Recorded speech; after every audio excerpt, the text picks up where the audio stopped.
October in Boston brings that particular kind of cold that seeps into your bones before you realize it's happening, the kind that makes you walk faster without meaning to, hunching your shoulders against wind that cuts through cheap fabric like it's not even there. I'd been sitting in the Boston Public Library for 6 hours straight, my laptop screen burning into my retinas as I worked through another batch of technical translations, legal documents about pharmaceutical patents that paid 12 cents per word and required absolute precision. My back ached from the wooden chair. My eyes stung from staring at dense Italian medical terminology. But I couldn't afford to stop. Not when the monthly payment on Dad's remaining medical bills was due in 5 days, and I was still $200 short. The library closed at 8, the fluorescent overhead lights flickering twice as a warning, before the librarian made her rounds, gently informing the stragglers that it was time to pack up. I saved my work, backed it up twice because paranoia had become second nature after losing an entire day's work to a corrupted file last month, and gathered my things into the canvas tote bag that had seen better days. The handles were fraying, the fabric stained with coffee from a spill 3 weeks ago, but it carried my laptop and notebooks, and that was all that mattered.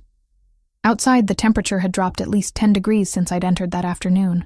My jacket, a thin olive green windbreaker I'd bought at a thrift store 2 years ago, did absolutely nothing against the October chill. I tucked my hands into my pockets and started the walk toward the subway station, calculating in my head whether I could afford the fare or if I should save the $2.50 and just walk the 40 minutes back to my kitchenette in Allston. The math wasn't encouraging. Walk it was. I'd made it maybe 3 blocks when I heard the crying, a sound that cut through the ambient noise of traffic and distant conversations, desperate and frightened in a way that made me stop, despite my exhaustion and the cold and my desire to just get home and collapse. An elderly woman stood on the corner of Beacon and Charles Street, right at the edge of Beacon Hill, where the historic brick townhouses gave way to more commercial buildings, and she was crying in a way that suggested complete disorientation, turning in slow circles as people streamed past her without stopping, without even slowing down, because this was Boston, and minding your own business was practically a sport. I shouldn't have stopped. I had my own problems, my own exhaustion, my own desperate situation, but something about the way she clutched her elegant purse to her chest, the quality of her clothing suggesting wealth and care, the pure terror in her eyes as she looked around at a world that had suddenly become incomprehensible, made me walk over to her. "Excuse me," I said gently, touching her arm so softly it was barely contact. "Are you all right? Are you lost?" She turned to me, and the relief that flooded her face was immediate and devastating. And then she started speaking in rapid Italian, words tumbling over each other so fast I had to focus completely to catch them. My Italian was good, fluent even after studying it through college and maintaining it with evening classes I could barely afford.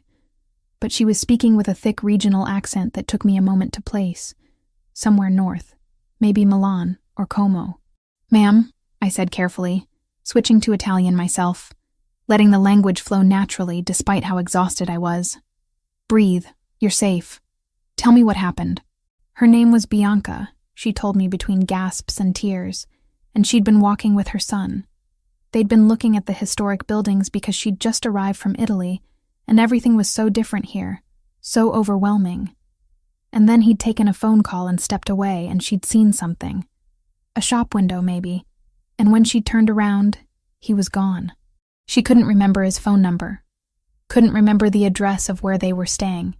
Couldn't remember anything, except that she was lost, and everything was wrong, and she needed to find her son.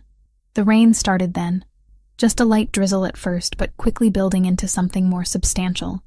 Cold drops that plastered my hair to my head and made Bianca's tears indistinguishable from rainwater. I took off my jacket without thinking and draped it over her shoulders. It was inadequate, but better than nothing, and opened my cheap convenience store umbrella to hold over both of us. "What's your son's name?" I asked, keeping my voice steady and calm, even though I was shivering now in just my thin sweater. "Do you remember what he looks like?" "We can ask people if they've seen him." "Christopher," she said, the English name sounding strange with her accent. "Alto, dark hair. He's so handsome, my Christopher. But I don't remember. She was getting agitated again, her breathing becoming rapid and panicked, and I recognized the signs of a possible anxiety attack or worse. I needed to keep her calm, needed to find help, needed to do something other than stand on this street corner watching this elegant elderly woman fall apart in the rain.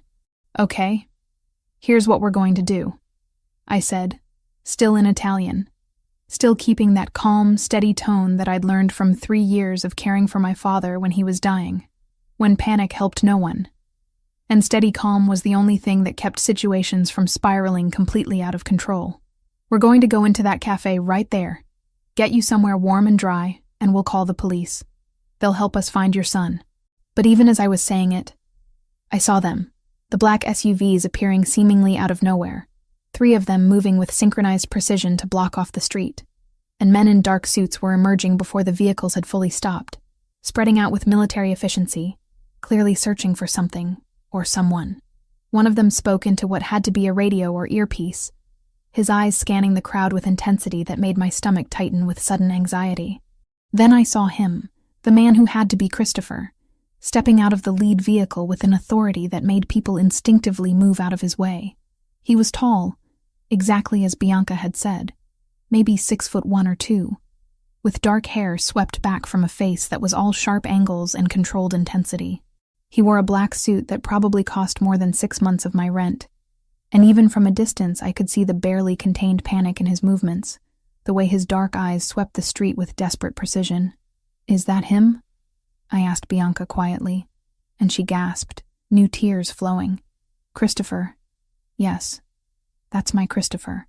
The men in suits had spotted us, or rather spotted Bianca, and they were converging on our position with speed that was frankly intimidating. I instinctively stepped slightly in front of Bianca. Not that I could actually protect her from anything, but the movement was automatic, protective.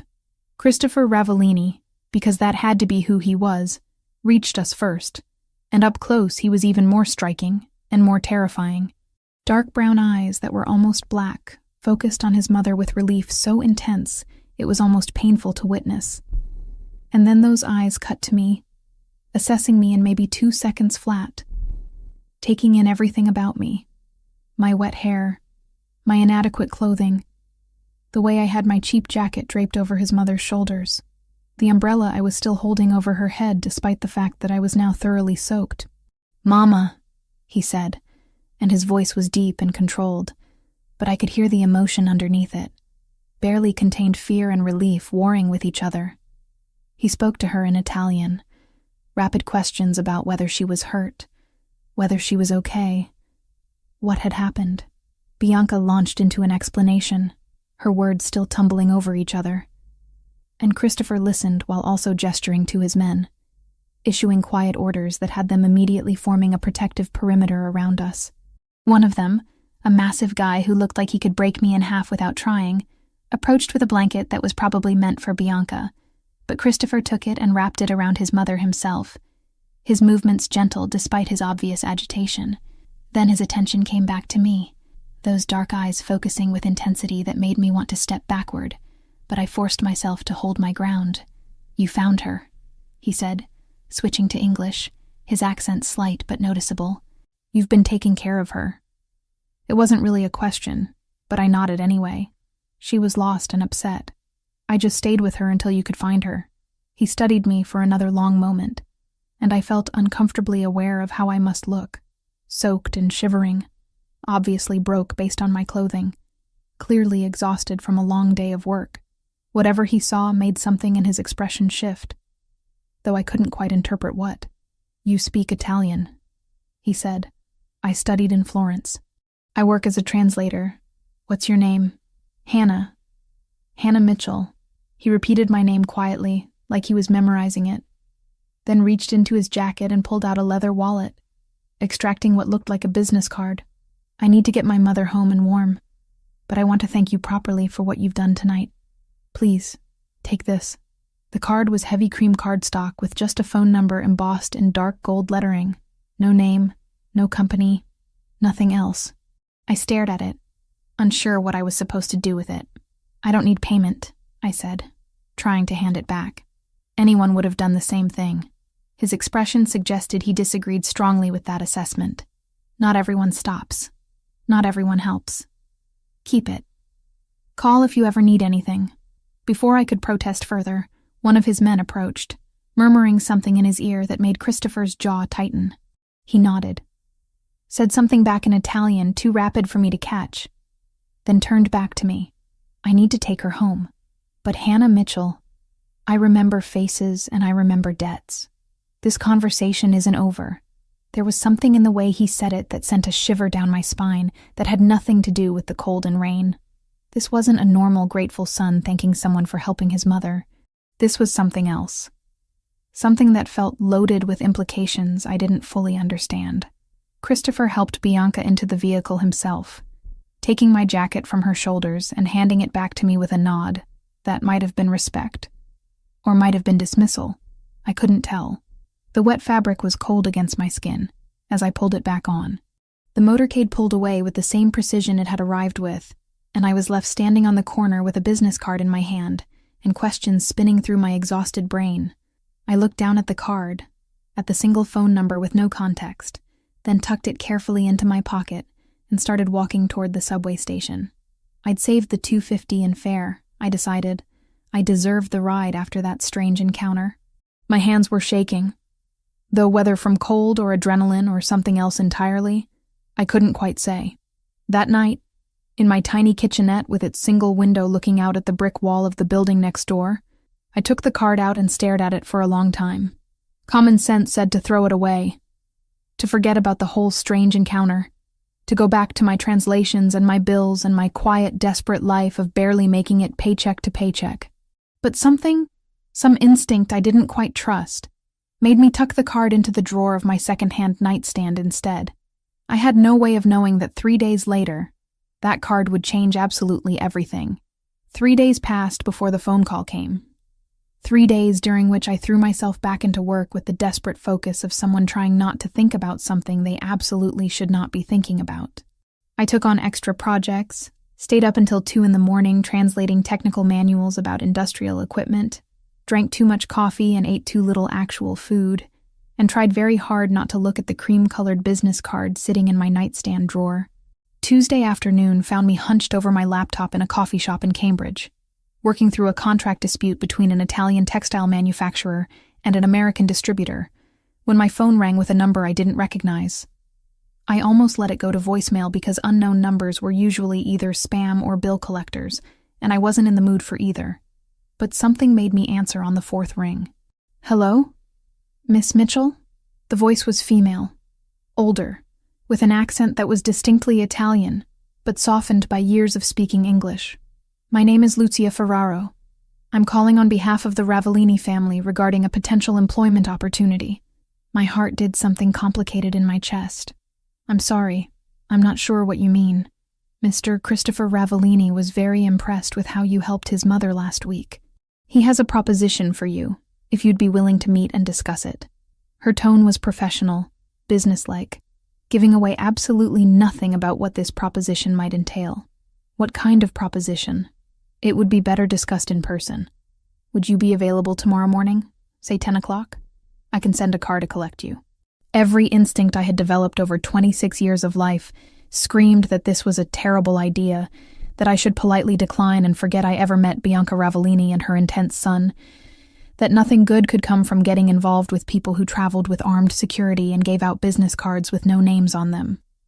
But the medical bills were piling up, my rent was late again, and my car had started making a noise that suggested expensive repairs in my near future. I can meet, I heard myself say. But I'll take the tea, just give me an address. There was a pause. Then she gave me an address on Mount Vernon Street in Beacon Hill that I immediately recognized as one of the most expensive neighborhoods in Boston. 10 o'clock, Miss Mitchell. Please be punctual. The next morning, I stood outside a 4-story brick townhouse that probably cost more than I would earn in my entire lifetime, with its black iron railings and pristine window boxes still holding the last autumn flowers.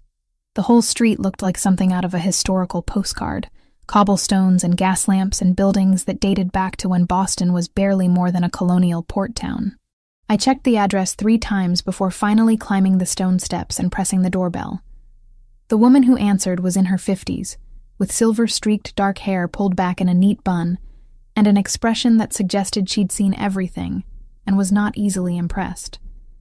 She looked me over quickly, taking in my best attempt at professional clothing, black pants that I'd had since college, and a gray sweater that was at least clean and unwrinkled, and nodded once.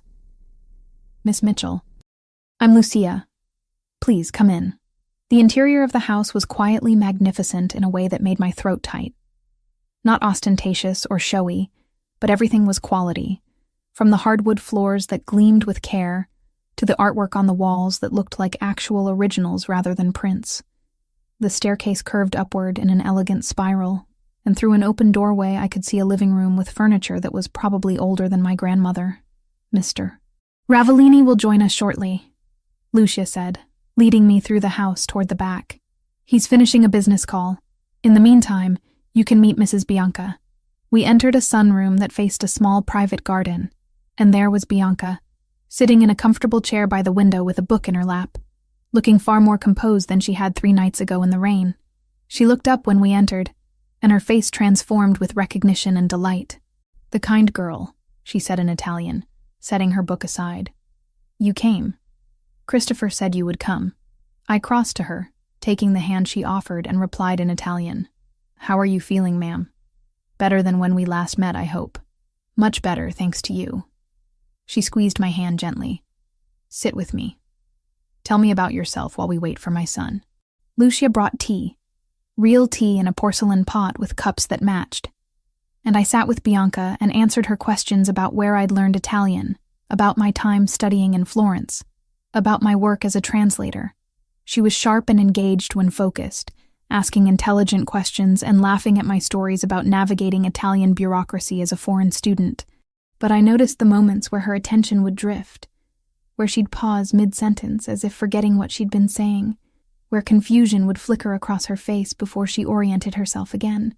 "Mama, are you interrogating my guest?" The voice came from the doorway, and I turned to find Christopher Ravellini standing there, somehow even more imposing in his own home than he'd been on that rainy street. He wore dark slacks and a white shirt with the sleeves rolled to his elbows, less formal than the suit he'd worn before, but no less intimidating. Those dark eyes found mine immediately, holding my gaze with intensity that made me want to look away, and simultaneously made it impossible to do so. "Just getting to know her," Bianca replied with a smile. "She's lovely. You should keep her." "Mama," Christopher said again, but there was warmth in his tone underneath the exasperation. He crossed to kiss her forehead, before turning his full attention to me. "Thank you for coming, Miss Mitchell." "Hannah," I said, standing because it felt wrong to remain seated while he loomed over me, "and I'm not sure why I'm here exactly." Lucia mentioned a proposition. A job offer, actually. "Would you join me in my study? We can discuss it privately." I followed him down the hall to a room lined with bookshelves, a massive desk dominating one side, and comfortable leather chairs arranged near a fireplace on the other. He gestured to one of the chairs, and I sat, hyper-aware of how out of place I felt in this space that screamed old money and power. Christopher didn't sit behind his desk, instead taking the chair across from mine, leaning forward with his forearms resting on his knees. "I had you investigated," he said, without preamble. "After that night. I needed to know who you were, whether I could trust you. The bluntness of it should have offended me, but honestly, given the circumstances, it made a certain horrible sense. And what did your investigation tell you? That you're exactly who you appeared to be." Hannah Mitchell, 26 years old, graduated from Boston University with a degree in Italian literature and linguistics. Studied abroad in Florence for a year. Works as a freelance translator, primarily technical documents. Lives alone in Alston in a studio apartment you can barely afford. He paused. That your father died 6 months ago after a 3-year battle with pancreatic cancer, and that you're still paying off the medical bills from his care. My jaw tightened. That's quite thorough. I'm a thorough person. He studied me for a moment longer. I'm also a person who recognizes value when I see it. My mother needs help, Miss Mitchell. Hannah. She's been diagnosed with early-stage Alzheimer's, brought on by trauma she experienced 5 years ago. She's getting progressively worse, and while we have excellent medical care, what she needs most is someone who can communicate with her in her native language, who can help her feel safe and understood when she gets confused. You want me to be her caretaker? Companion. Translator. Someone to spend time with her, take her on walks when the weather permits, read to her, cook with her on her good days, simply be present when she's having a difficult time. He named a figure that made my breath catch, a monthly salary that was 3 times what I typically earned, with health insurance included. The position would be 4 afternoons a week to start, more if needed as her condition progresses. I stared at him, trying to process what he was offering. That's a lot of money for what amounts to keeping your mother company. My mother's peace of mind is worth considerably more than that to me. His expression remained neutral, but I heard the steel underneath. And frankly, from my investigation, you need the money. This would allow you to pay off your debts, maybe even save something. All I'm asking is that you be kind to an elderly woman who's frightened and confused more often than not these days. Why me specifically? There must be professional caregivers, people with actual training in dealing with Alzheimer's patients. We've tried professionals. 5 different ones over the past year. She doesn't connect with them, doesn't trust them. But she responded to you immediately, felt safe with you. That's not something I can hire through an agency. I looked down at my hands, thinking about the pile of past due notices on my tiny kitchen counter, about the conversation I'd had yesterday with the hospice facility still sending bills for my father's final weeks, about the fact that I'd been eating ramen and peanut butter for 2 weeks because I couldn't afford much else.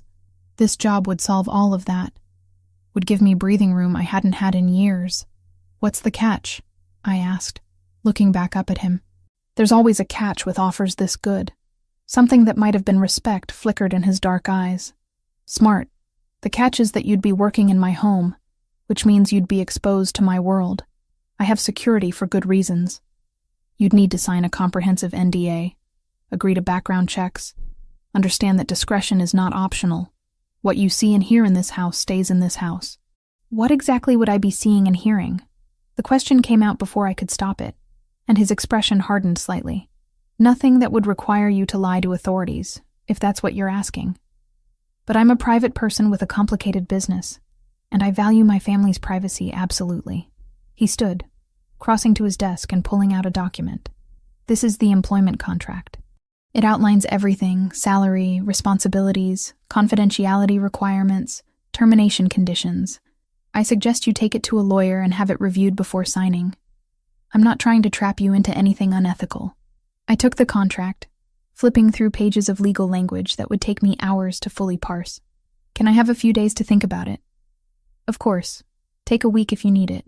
Though I should mention that my mother has already decided she likes you, and she's been asking when the nice girl who speaks proper Italian is coming back. He walked me to the door, and as I was leaving, he added quietly, I remember debts, Hannah. You helped my mother when no one else would. This is me trying to repay that debt in a way that actually helps you. That's all this is. I nodded, clutching the contract like a lifeline or a trap. I still wasn't sure which, and left the townhouse with my head spinning. I spent the rest of that day reading every word of the contract, making notes, researching what I could about Christopher Ravellini, and finding mostly nothing, just vague references to various business interests and a few society page photos from charity galas, where he appeared in expensive tuxedos looking appropriately wealthy and bored. That evening, I called the one lawyer I knew, a guy I'd gone to college with who now worked at a small firm doing contract review. He read through the document while I waited anxiously, finally giving his verdict that it was surprisingly straightforward and fair, with none of the hidden clauses he'd normally expect from someone clearly trying to hide something. The NDA was comprehensive but not unusual for a high-net-worth individual. The salary was generous but not suspicious, and the termination clause actually favored me more than the employer. Whoever wrote this actually wanted to make sure you'd be protected, he said, sounding almost disappointed that he couldn't find any red flags. I'd take it if I were you. This kind of money doesn't come around often for people like us. People like us. Translation. People who were broke and desperate and couldn't afford to turn down good opportunities just because they came from mysterious sources. I thanked him for his time, paid his reduced rate with money I really didn't have to spare, and sat in my apartment staring at the contract for another hour. The next morning, I called Lucia and told her I'd take the position. She sounded pleased but not surprised, as if my acceptance had been inevitable, and instructed me to come by the following Monday to begin. Christopher, she informed me, had already arranged for the necessary paperwork to be expedited. And just like that, I stopped being a struggling freelance translator barely scraping by, and became something else entirely, though I wouldn't understand exactly what that something else was until much later, when it was far too late to walk away. A month slipped by faster than I expected, measured in afternoons spent in the Ravellini townhouse, in conversations in Italian with Bianca, in quiet routines that became familiar before I realized they were happening. Monday, Tuesday, Thursday, and Friday, I would arrive at 10 in the morning and stay until 4 in the afternoon. 6 hours that felt simultaneously like minutes and years depending on what kind of day Bianca was having. The good days were wonderful, filled with her stories about growing up in a small village near Lake Como, about meeting her husband Carlo at a festival when she was 19 and he was 22, about raising 2 children in a world that was both privileged and dangerous in ways she described only obliquely. On those days we would cook together in the kitchen that Lucia allowed us to commandeer, making pasta from scratch the way Bianca's grandmother had taught her, the rhythmic motion of kneading dough becoming almost meditative. We'd read together, Italian poetry mostly, Dante and Petrarca and contemporary writers whose names I'd never heard, but whose words moved Bianca to tears or laughter depending on the passage. The difficult days were harder than I'd anticipated, when confusion would descend on her like fog, and she'd forget where she was, who I was, what year it was. She'd call me Sophia sometimes, Christopher's dead sister, and the pain in her voice when she did made my throat tight. Other times she'd become agitated, convinced that someone was coming to hurt her, that the house wasn't safe, that she needed to leave immediately to find people who had been dead for years. Those days I'd learned to speak softly, to not contradict her directly, to redirect her attention rather than try to force reality on a mind that couldn't quite hold it. Christopher was around more than I'd expected for someone who supposedly ran multiple businesses. He'd appear in the doorway of whatever room Bianca and I were occupying, watching us with an expression I couldn't quite decipher. Sometimes he'd join us for tea in the afternoon, sitting quietly while his mother talked, interjecting occasionally with questions or comments that always seemed carefully calculated to keep her engaged and oriented. Other times he'd simply observe for a few minutes before disappearing again, called away by phone calls or meetings or whatever it was he did when he wasn't being a devoted son. I was acutely aware of him whenever he was near, of the way he moved through his home with absolute confidence, of how the household staff deferred to him with respect that bordered on fear, of the men in dark suits who came and went at odd hours and spoke in voices too low for me to overhear. I told myself it was none of my business, that I was here for Bianca and nothing else, that whatever Christopher did in the other parts of his life was separate from the 6 hours a day I spent in his mother's company. But curiosity is a persistent thing, and observation is hard to avoid when you're paying attention. I noticed the calls he'd take in other rooms, the tension in his shoulders when he returned from them. I noticed the way Lucia would sometimes close doors quickly when I approached certain parts of the house. I noticed the security cameras everywhere, the alarm system that was far more sophisticated than necessary for a residential property, the fact that the windows were thicker than normal glass should be. The dinner happened on a Thursday evening in late November, nearly 5 weeks after I'd started working for the Ravellinis. Christopher had mentioned earlier in the week that he'd be hosting some business associates and asked if I'd mind staying later than usual to keep Bianca company, as the gathering might upset her. I'd agreed without much thought, figuring I'd just rid to her in her room upstairs, while whatever meeting was happening downstairs concluded. What I hadn't anticipated was that Bianca would have one of her worst episodes while the house was full of dangerous-looking men in expensive suits. It started during dinner, which Lucia had prepared and served to the guests in the formal dining room, while Bianca and I ate in the smaller breakfast room off the kitchen. Bianca had been fine initially, chatting about a television program she'd watched that afternoon. But halfway through the meal, she'd suddenly gone quiet, her fork frozen halfway to her mouth, her eyes distant and unfocused. "Bianca," I said softly in Italian, "are you all right? They're here," she whispered, her voice taking on a quality I'd never heard before, hollow and terrified. "They've come for us. They've come to finish what they started. No one's here except family and friends. I tried to reassure her, reaching across to touch her hand. You're safe. Christopher is right downstairs. But she was already standing, pushing away from the table so violently that her chair toppled backward. The crash loud in the quiet room. We have to go. We have to run. They'll kill us all, just like they killed Sophia. There was so much blood. So much. I couldn't stop it. I couldn't save her. She was spiraling into full panic, her breathing coming in gasps, tears streaming down her face as she backed toward the door. I moved slowly toward her, keeping my voice calm and steady, even as my heart raced. Bianca, listen to me. Sophia's gone, yes, but you're safe now. Christopher made sure you're safe. Lies, she spat, the vehemence shocking coming from someone usually so gentle. All lies. Everyone lies. Everyone betrays. They said we'd be protected, and then they shot her. They shot my baby girl.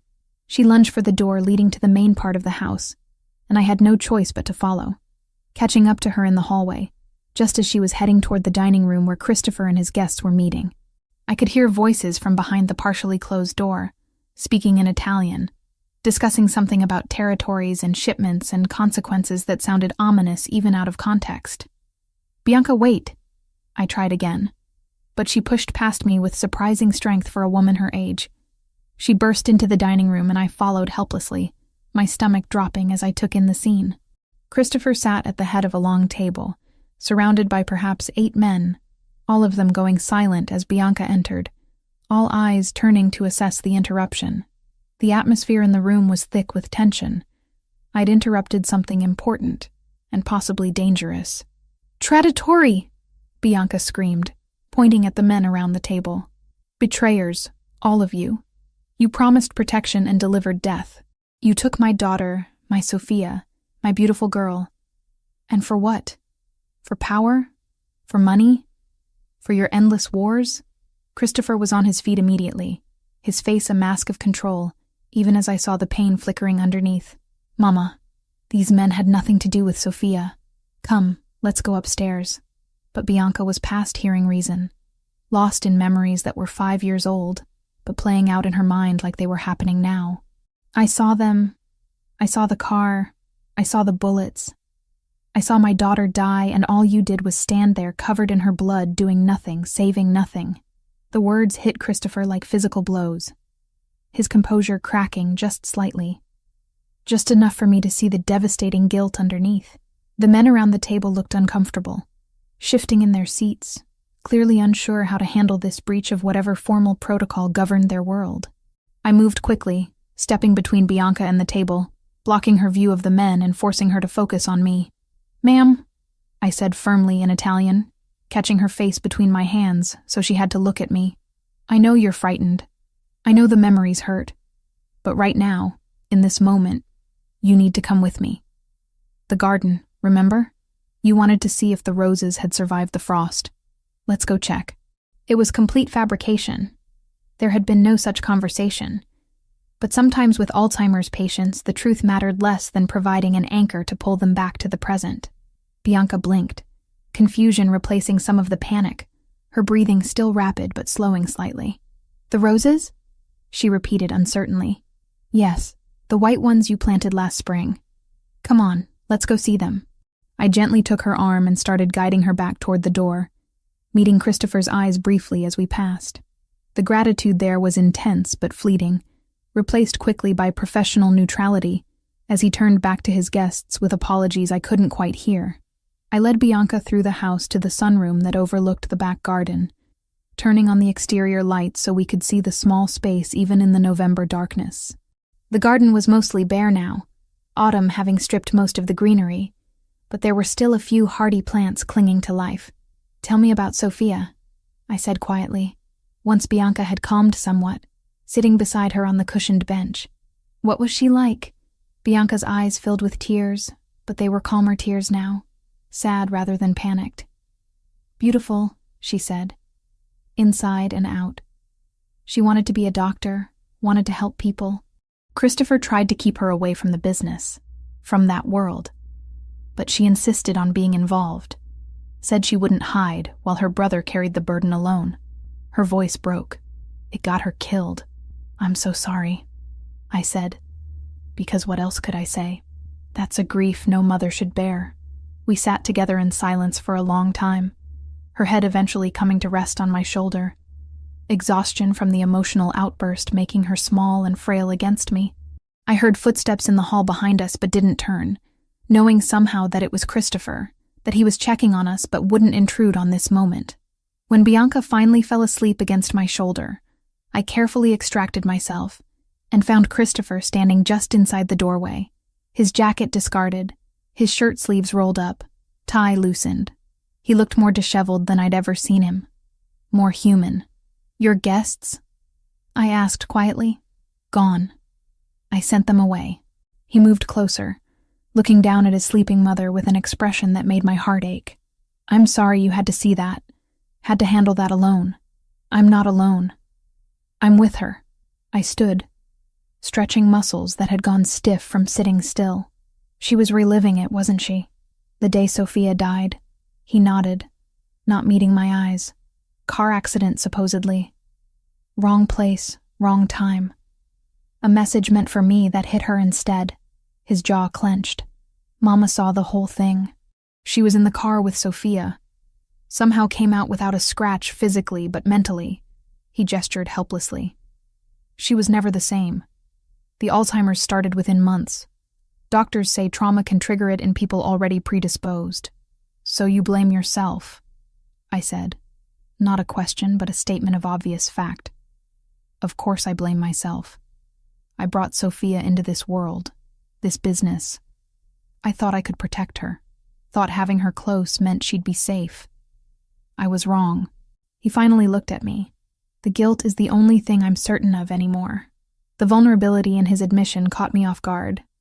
This wasn't the controlled businessman who'd interviewed me, or the distant employer who observed from doorways. This was someone stripped bare by grief and responsibility. And I recognized the expression because I'd seen it in my own mirror often in the 3 years I'd spent watching my father die slowly, feeling helpless to prevent it. Guilt is the price we pay for loving people we can't save, I said quietly. I spent 3 years watching my father deteriorate from cancer, trying everything, spending money I didn't have on treatments that didn't work, and when he finally died, I felt guilty that I was relieved it was over, guilty that I'd failed him, guilty that I'd survived, guilty that I'd thought maybe I could have tried harder, done more. Christopher studied me with those dark eyes that seemed to see too much. How do you live with it? I don't think you do, really. You just carry it and try to make it mean something. Try to let it make you more compassionate, more present for the people still here. I glanced at Bianca, still sleeping peacefully. She doesn't blame you, you know. The lucid parts of her, when she's herself. She worries about you more than anything else. Worries that you're destroying yourself with this guilt. She said that? Not in those words. But it's there, in how she talks about you. She's proud of you, Christopher. Scared for you, but proud. He was quiet for a long moment, then surprised me by sitting down on the bench where I'd been. His proximity suddenly close enough that I could smell his cologne, something expensive and woody that made me far too aware of him as a man, rather than just my employer. Thank you, he said finally, for what you did tonight, for how you handled her. Most people would have panicked or called for help or stood there uselessly. You just stepped in and brought her back. It's what you're paying me for, I said, trying to keep things professional even as my pulse quickened from his nearness. No, I'm paying you to keep her company and help her feel less alone. What you did tonight was something else entirely. He turned slightly to look up at me. You care about her. It's not just a job to you. He was right, though I hadn't fully acknowledged it until he said it out loud. Somewhere in the past 5 weeks, Bianca had stopped being just my employer's mother and had become someone I genuinely cared about, someone whose good days made me happy and whose bad days broke my heart. Getting attached was probably unprofessional, definitely unwise, but it had happened anyway. She's easy to care about, I admitted. So are you, Christopher said quietly, and the words hung between us heavy with implications neither of us was ready to examine. The moment stretched uncomfortably long before I cleared my throat and stepped back, putting professional distance between us again. It's late. I should probably head home. I'll have someone drive you. I can take the tea, it's fine. It's nearly midnight, and you're a woman alone. You'll let someone drive you home, or I'll do it myself. The authority in his tone made it clear this wasn't negotiable. In the end, one of his security men drove me home in one of those black SUVs that screamed money and danger, and I spent the entire ride thinking about the way Christopher had looked at me in that garden room, about the vulnerability he'd shown, about the fact that I'd called him Christopher instead of Mr. Ravellini, and he hadn't corrected me. I was starting to realize that somewhere along the way, the boundaries between employer and employee, between professional and personal, had begun to blur in ways that should probably concern me more than they did. But as I lay in my narrow bed in my cramped apartment that night, I found I couldn't quite regret the blurring, even knowing it was probably the beginning of something I wasn't prepared for. I discovered the truth about Christopher's world the way most secrets are uncovered, not through dramatic revelation, but through accumulated evidence that suddenly crystallizes into undeniable reality. It happened 2 weeks after the incident with Bianca and the business dinner, on a Tuesday afternoon when I arrived at the townhouse and found the atmosphere different, charged with tension that made the security personnel more alert, the household staff quieter than usual. Bianca was having a good day, which was fortunate because it meant I could focus on the undercurrent swirling through the house rather than managing a crisis. We'd settled in the library, working through a collection of Italian folk tales she wanted to read, when raised voices from Christopher's study down the hall broke through the quiet. The door wasn't completely closed, and sound carried in the old house despite its solid construction. I shouldn't have listened. I knew that even as I found myself straining to hear, but curiosity and concern warred with professional distance, and curiosity won. The conversation was in Italian, rapid and heated, and I caught fragments that made my blood run cold. The shipment was intercepted. A male voice I didn't recognize said, "The Greco family is claiming the territory as theirs now, saying we violated the agreement." "There was no agreement about the waterfront," Christopher replied, his voice hard in a way I'd never heard it. "That's been Ravellini territory for 30 years. They're pushing back, hard. There've been threats, Christopher, against you specifically. Let them threaten. They know what happens when threats become actions." Another voice chimed in, younger, more agitated. "We need to respond now. Make an example. Show them we're not backing down." "And start a war that gets more people killed?" Christopher's voice cut through sharply. "I've had my fill of bloodshed, thank you. We'll handle this strategically, not emotionally." The word bloodshed echoed in my mind as Bianca asked me a question about the story we'd been reading, and I had to force myself to focus, to answer coherently while my thoughts spun. I'd known, intellectually, what Christopher probably was. The NDA and the security and the careful way people treated him had all pointed in one obvious direction. But knowing abstractly, and hearing it confirmed in stark terms about territories and threats and violence were entirely different things. When the meeting broke up 20 minutes later, I heard multiple sets of footsteps heading toward the front door, voices lowering to murmurs I couldn't make out. Bianca had dozed off in her chair, the book fallen into her lap, and I sat frozen trying to process what I'd overheard, and what it meant for me to continue working here. Christopher found me like that, still sitting beside his sleeping mother, staring at nothing while my mind raced. He appeared in the library doorway, and I knew immediately from his expression that he was aware I'd heard at least part of the conversation. His face was carefully neutral, but tension radiated from him in waves. "Hannah," he said quietly. "Can we talk? Privately?" I glanced at Bianca, unwilling to leave her alone even though she was sleeping peacefully. "Lucia is right outside," he added. "She'll stay with Mama while we speak." I followed him to his study, my heart pounding, unsure whether I was about to be fired or warned or something worse. He closed the door behind us and gestured to one of the leather chairs. But I remained standing, needing the small assertion of control. "You heard," he said. "Not a question. Some of it. The walls aren't as thick as you probably think they are." He nodded, moving to the window that overlooked the street, his back to me. "And now you're frightened. Of me. Of this house. Of what being here means. Are you involved in organized crime?" The question came out blunter than I'd intended, but I was tired of dancing around obvious truths. "That's a complicated question with an even more complicated answer." He turned to face me, and the expression on his face was tired, older somehow than his 32 years. My family has been part of a certain world for 3 generations. My grandfather built an empire through means that were sometimes legal and sometimes not. My father maintained it, expanded it. When he died, the responsibility fell to me. That's not an answer. Yes, he said flatly.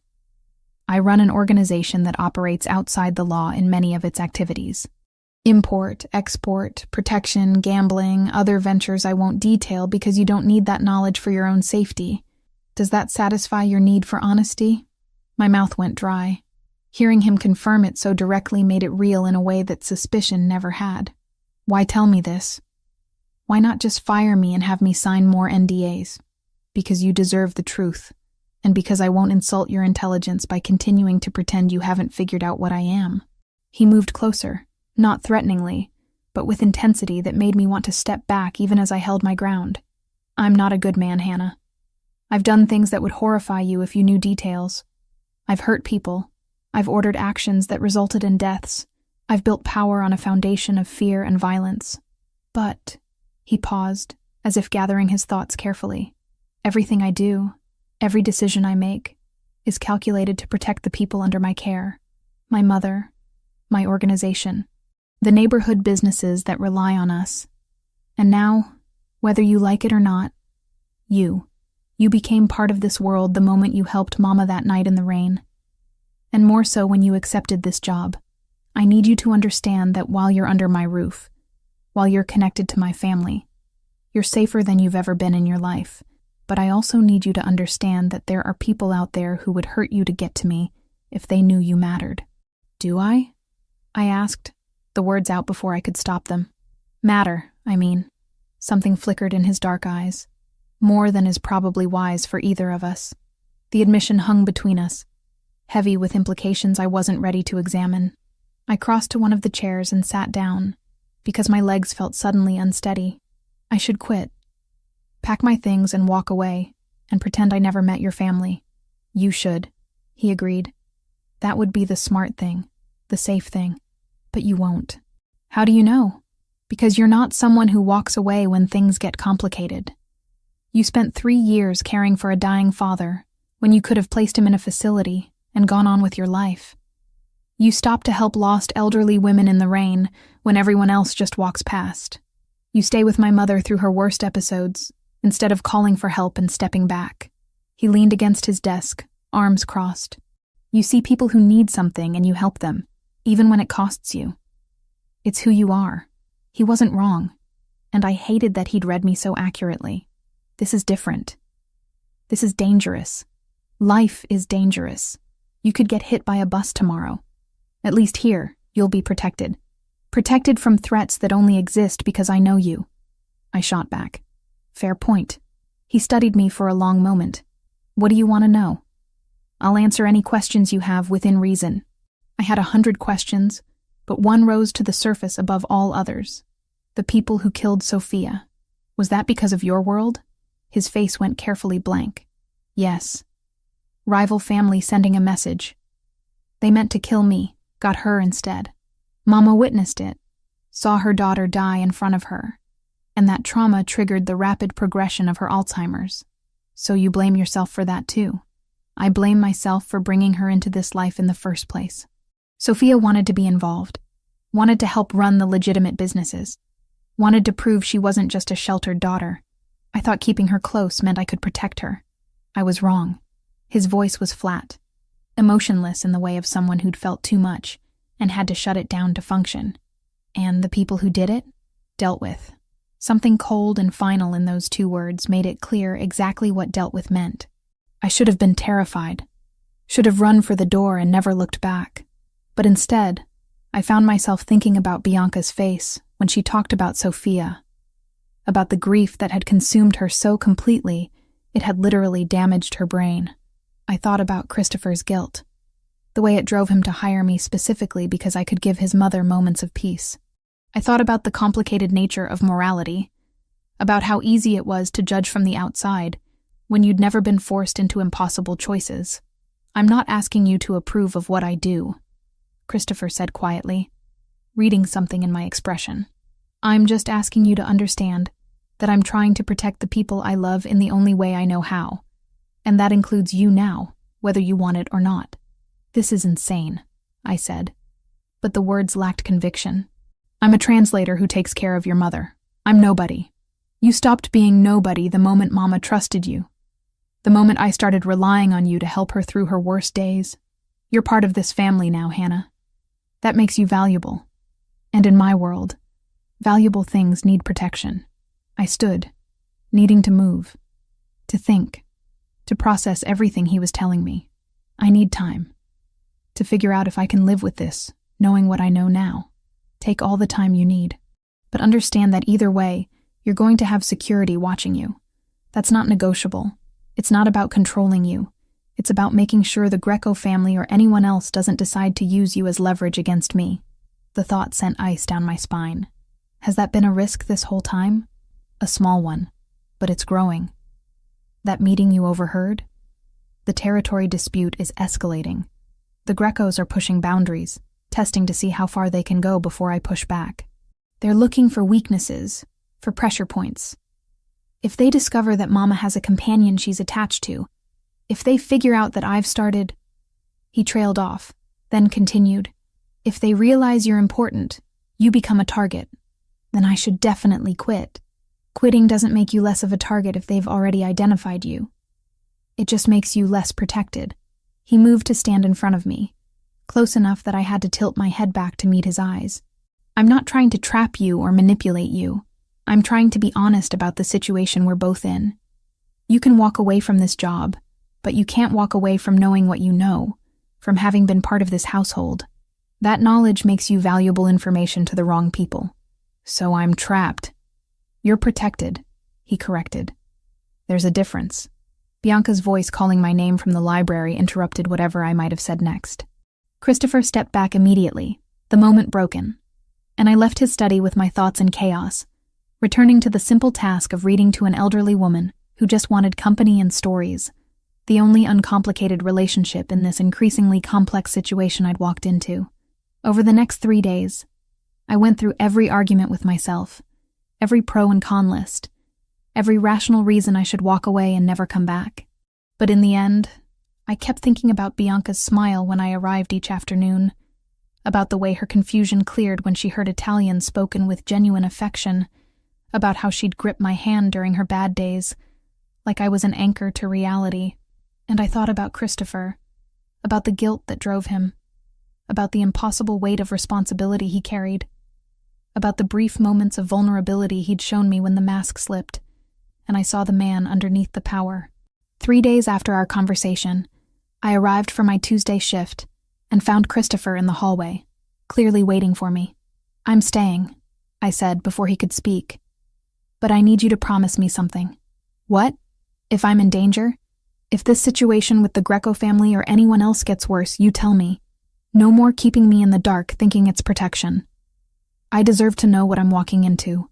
He studied me for a long moment, then nodded slowly. That's fair. You have my word. And one more thing. You said I matter to you more than is wise. I need to know what that means. The question hung between us in the quiet hallway, both of us aware that answering it would change everything, would cross a line that maybe shouldn't be crossed between employer and employee, between protected and protector. It means, Christopher said finally, his voice low and intense, that I'm falling for you, Hannah, despite knowing it's complicated and dangerous, and probably a terrible idea for both of us. It means that somewhere between watching you care for my mother and listening to you read Italian poetry and seeing your compassion even when you have every reason to walk away, I started wanting you in my life for reasons that have nothing to do with Mama's needs and everything to do with my own. The admission should have terrified me, but instead it felt like a key turning in a lock, opening something I'd been trying to keep closed. Because the truth was, I'd been falling too, against all logic and common sense, drawn to the complexity of him, to the man who could be ruthless in his business but tender with his mother, who carried crushing guilt but still tried to protect everyone around him. This is a bad idea, I said. Terrible, he agreed. I barely know you. I'm not sure anyone really knows me. But you've seen more of the real me than most people ever do. I should have said no, should have maintained those professional boundaries, should have remembered that he was a criminal, and I was just a woman trying to survive in a world that had suddenly become far more complicated than it should be. But I'd spent 3 years watching my father die, months barely scraping by, years putting everyone else's needs before my own wants. Okay, I heard myself say. Okay, I'm falling too, despite knowing it's complicated and probably a disaster waiting to happen. But yes, I'm falling for you too. The look that crossed Christopher's face was pure relief, mixed with something deeper. Hunger, maybe, or hope. He reached out slowly, giving me time to pull back, and cup my face in his hands, his touch gentle despite the obvious strength in those fingers. This changes things, he said quietly. I know. You're going to see sides of my world you won't like. There will be moments when you question this decision. I'm already questioning it. He smiled then, a real genuine smile that transformed his usually serious face. At least you're honest about it. Then he kissed me, and whatever rational objections I had left dissolved in the heat of it, in the way his mouth moved against mine with barely contained intensity, in the way my body responded like it had been waiting for exactly this moment. When we finally broke apart, both breathing hard, I could hear Bianca calling from the sunroom. Duty calls, I said, my voice shakier than I wanted it to be. Tonight, Christopher said. After Mama's asleep. Have dinner with me. A real conversation, just us. I nodded, not trusting my voice, and went to take care of Bianca, my mind reeling from everything that had just happened, from choices made and lines crossed, from falling into something that felt inevitable and terrifying, and somehow exactly right despite all the reasons it shouldn't be. The weeks that followed my admission to Christopher felt like living in 2 parallel worlds that somehow coexisted without fully touching.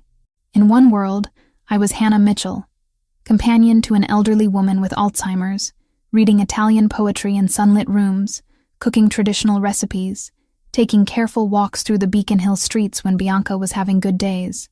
In the other world, I was someone connected to Christopher Ravellini, aware now of what that connection meant, feeling the weight of eyes watching me even when I couldn't see them directly, navigating a relationship that grew deeper despite all the reasons it shouldn't.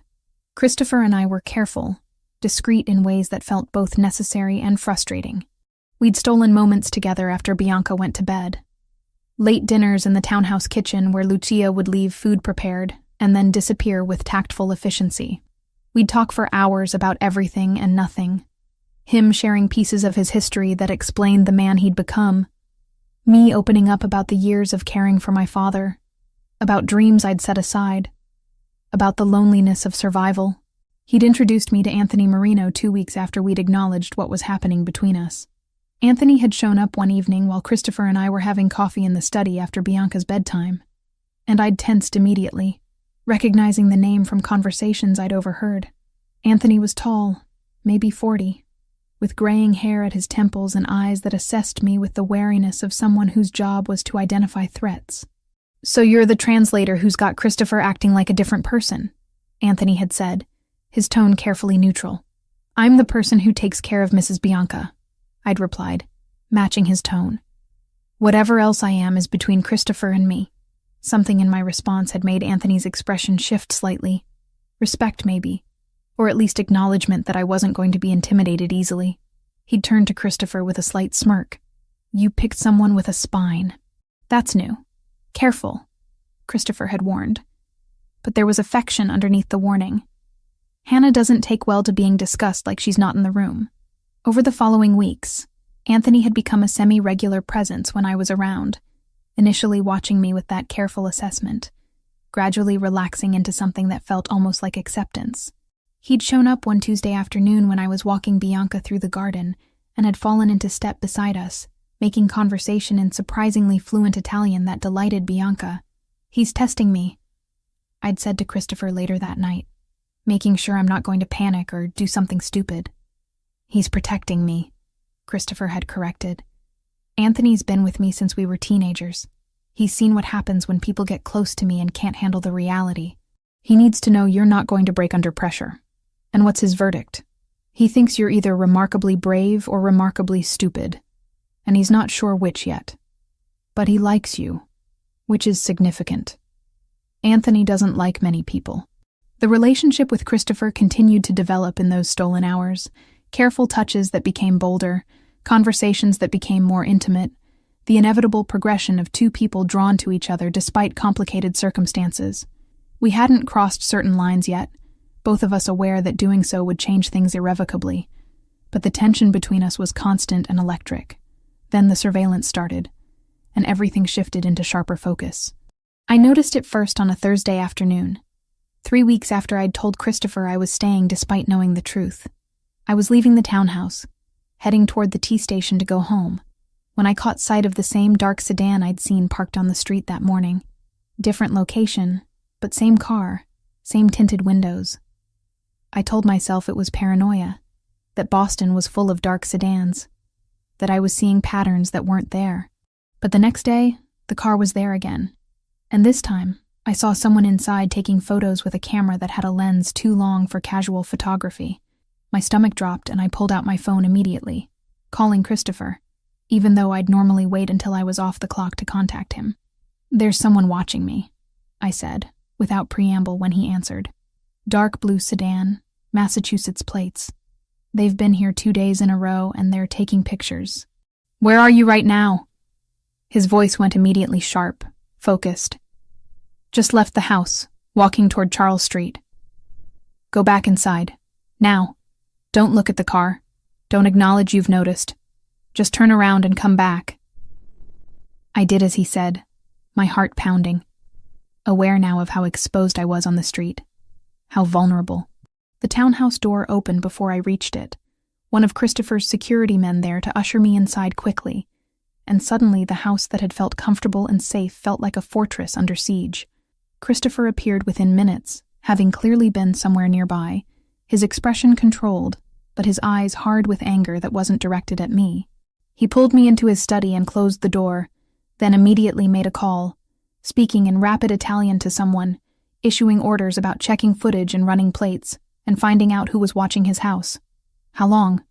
I asked when he hung up. "I don't know yet, but we'll find out."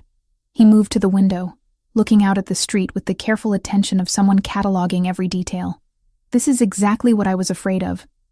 The Grecos or someone else figuring out you matter. Maybe they're just watching the house generally, not me specifically. They waited until you left to start taking photos." His voice was flat, stating facts. "They're establishing your routine, learning your patterns. That's threat assessment, Hannah. They're deciding whether you're worth using." The words sent ice through my veins. "What do we do?" "You get security. Permanent, not just when you're here. Someone with you at all times when you're out of this house." He turned to face me. "And before you argue that it's too much or you don't need it, understand that this isn't negotiable." Not anymore. I wanted to argue, wanted to insist I could take care of myself, but the fear trickling through me won out over pride. "Okay, but I can't have obvious security following me everywhere. My neighbors will ask questions. Then they'll be discreet, but they'll be there." He came closer, his hand coming up to cup my face. "I won't let anything happen to you. I promise you that." "You can't promise that. You don't control everything." "No, but I control considerable resources, and every single one of them is now focused on keeping you safe." The intensity in his dark eyes was almost frightening in its absoluteness. "The Grecos want to push boundaries. They just crossed the wrong line." Within 24 hours, I had a security detail.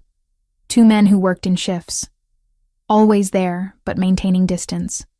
Professional enough that I could almost pretend they weren't following me to the grocery store and library and back to my apartment. Christopher's people had also identified the surveillance team, confirmed they were working for Nicholas Greco, and the information had led to a tense meeting I wasn't privy to, but heard about secondhand from Anthony. "Christopher sent a very clear message," Anthony told me one afternoon when we were both sitting with Bianca while she napped. "The exact wording isn't something you need to know, but the essence was that you're untouchable, and any move against you will be considered a declaration of war. That's going to escalate things, isn't it?" "Probably, but leaving it unaddressed would have been worse. Greco was testing to see if you were a weakness he could exploit." Christopher made it clear you're a line he won't allow to be crossed. The confrontation came a week later, in the form of information that a shipment of Christopher's had been intercepted at the docks, stolen by Greco's people in what was obvious retaliation. Christopher's mood that evening was dangerous. Controlled fury simmering underneath professional calm, and I watched him take call after call in his study, making decisions about responses and consequences in a language I was starting to understand too well. "You should go home," he told me that night after Bianca was asleep. "This is going to get uglier before it gets better." "That's exactly why I'm staying." I moved closer to where he stood by the window. "You said I matter to you." "That works both ways, Christopher. I'm not running just because things got complicated." He turned to face me, and the look in his eyes was raw with emotion he rarely showed. "I'm trying to protect you. I know. But I don't need protection from you, from being here with you. I need protection from the people who want to hurt you through me. There's a difference. Hannah, you don't understand what this world is like when conflict escalates. People get hurt. People die. And I can't guarantee I can keep you completely safe if you're in the middle of it. Then don't keep me in the middle of it," I said, the solution suddenly obvious. "You're worried about me being a target at my apartment, being vulnerable when I'm alone. So don't let me be alone." He stared at me. "What are you suggesting?" "I'm suggesting I stay here. Not forever, not permanently necessarily, but until this situation with Greco resolves. I'm here most days anyway with Bianca, and you have security, proper protection. It makes more sense than me going back to an apartment with just 2 guards who can't actually be with me inside. You're asking to move in. I'm asking for the practical solution to the problem you're trying to solve." I held his gaze. "Unless you don't want me here that much.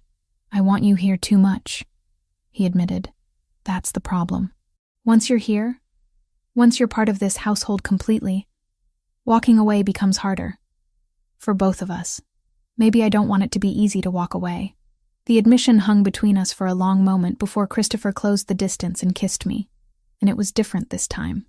Urgent and hungry and full of weeks of carefully maintained distance finally breaking. When we pulled apart, both breathing hard, his forehead rested against mine. "Stay," he said. "Move in. At least until this is settled. The guest room on the 3rd floor, it's yours. I'll have Lucia prepare it." "The 3rd floor?" I raised an eyebrow. "Where's your room?" "Also the 3rd floor. Different end of the hall." "That's very proper of you. I'm trying to maintain some semblance of boundaries while you're living under my roof, and technically still employed to care for my mother." But the heat in his eyes suggested boundaries were becoming increasingly theoretical. "What if I don't want boundaries?" His jaw clenched. "Hannah, if we cross that line, there's no going back to professional distance. You become mine in a way that goes beyond employment or protection. Are you ready for that?" The possessiveness in his tone should have alarmed me, but instead it sent heat through my body, want pooling low in my stomach. I'd spent 26 years playing it safe, being responsible, putting everyone else first. For once, I wanted to choose something purely for myself. Consequences be damned. "Yes," I said simply. Christopher's eyes darkened and he took my hand, leading me up the stairs to the 3rd floor, past the guest room he'd mentioned to a master suite at the far end that was all dark woods and masculine comfort.